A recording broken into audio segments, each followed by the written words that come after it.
आपके लिए लाभदायक होगा। जब उसके बाद हम बात करेंगे 1885 राष्ट्रीय कांग्रेस की स्थापना की बात करेंगे, उसी से बात करेंगे भारत में राष्ट्रीय आंदोलन की शुरुआत होती है। हालांकि 1857 कई सारे लोग बोलते हैं कि 1857 क्रांति जो थी वह प्रथम स्वतंत्रता संघर्ष था, प्रथम स्वतंत्रता संघर्ष था। तो 1885 से क्या पृष्ठभूमि बनी कि 1857 से ऐसी कौन सी पृष्ठभूमि 1757 से बन रहा था, लेकिन ऐसी कौन सी घटनाएं घटी जिसे कहा 1885 में राष्ट्रीय आंदोलन हुआ, भारतीय राष्ट्रीय कांग्रेस की स्थापना हुई।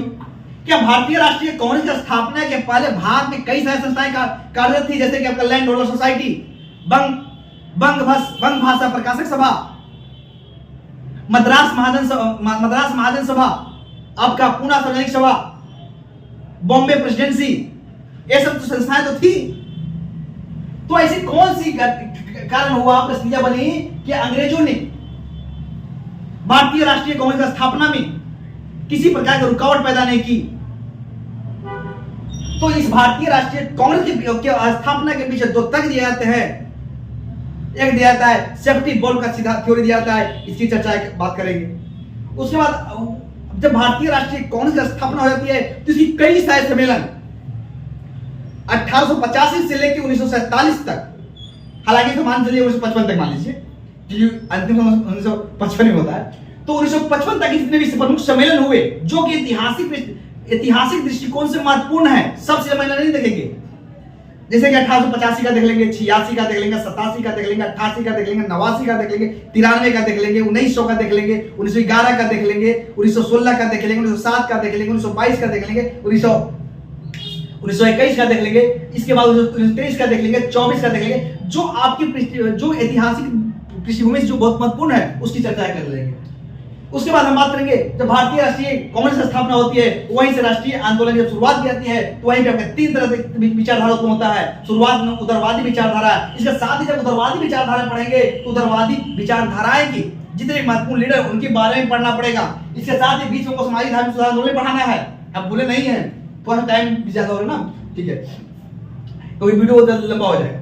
उदारवादी चरण की बात करेंगे, उग्रवादी की बात करेंगे, और जब उदारवादी और उग्रवादी चरण की जब बात करेंगे तो बीच में क्रांतिकारी जो आंदोलन की जो चरण आई थी उसकी बात कर लेंगे, उस समय जो घटनाएं घटी थी उसकी बात कर लेंगे। उसके बाद गांधी जी का आगमन होता है, कैसे गांधी जी को, जब गांधी जी कैसे अपने अहिंसात्मक तरीके से भारत को आजाद करवाया था, इसकी बारे में बात करेंगे। तो गांधी जी का जब क्या होगा आगमन देखेंगे, और गांधी जी के बाद जितने भी जैसे कि आपका चंपारण सत्याग्रह, जैसे कि आपका अहमदाबाद मिल मजदूर, खेड़ा आंदोलन, असहयोग आंदोलन, जालियांवाला बाग हत्याकांड, खिलाफत आंदोलन, इस सब की बात करेंगे। बीच में ये बात करेंगे, यहीं पे हम छोड़ेंगे भी टॉपिक नहीं, मुस्लिम क्या नाम है, जब उदारवादी से पढ़ाएंगे तो उसमें हम बात कर लेंगे आपको बंगाल विभाजन का, आपका कांग्रेस का जो फूट हुआ था, ठीक है, उसकी बात कर लेंगे। फिर आपका लखनऊ सम्मेलन की बात कर लेंगे, इस सही बात करते हुए चलते पहुंचते हुए हम पहुंचेंगे असहयोग तक। जब असहयोग पढ़ेंगे तो असहयोग से लेके जो 1920 से लेके 1942 तक भारत छोड़ो आंदोलन के समय जितने भी महत्वपूर्ण आंदोलन जो हुए थे उन सब की चर्चा करते हुए आगे बढ़ेंगे। इसके बाद हम बात करेंगे भारत छोड़ो आंदोलन की, और भारत छोड़ो आंदोलन से लेके 1947 तक कैसे हमारा भारत जो हुआ आजाद जो हुआ उसमें बात करेंगे, ठीक है ना। उसके बाद विभिन्न संवैधानिक सुधार को भी इनडायरेक्ट से हम क्या करेंगे, कवर कर लेंगे। इसके बाद जब आजादी हमारे देश में, जब भारत छोड़ो आंदोलन के बाद कई सारे प्रस्ताव आ जाता है, जैसे क्रिप्स मिशन होता है, आपका बेबेल योजना होता है, कैबिनेट मिशन आता है, इसके बाद माउंटबेटन योजना आता है, इस सब की चर्चा करेंगे। फिर भारत में ऐसी कौन सी परिस्थितियां बनी कि अंग्रेज ने अभी आगे चाहते तो जब बताइए भारतीयों को 200 साल तक गुलाम बना कर रखा, तो क्या 20 साल और गुलाम बना के रखते थे?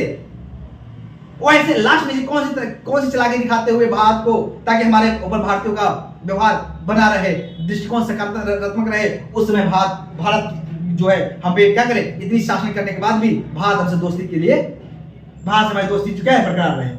वो चाहते तो 20 से 30 साल भी और शासन को भारत में कर सकते थे। तो उसके बाद भारत की आजादी हुआ, और जब भारत की आजादी मिली तो उसके बाद कैसे पाकिस्तान का जन्म हुआ उसकी वही चर्चा खत्म कर देंगे। जब उसके बाद जब हमारा देश 15 अगस्त 1947 ईस्वी को जब आजाद होता है,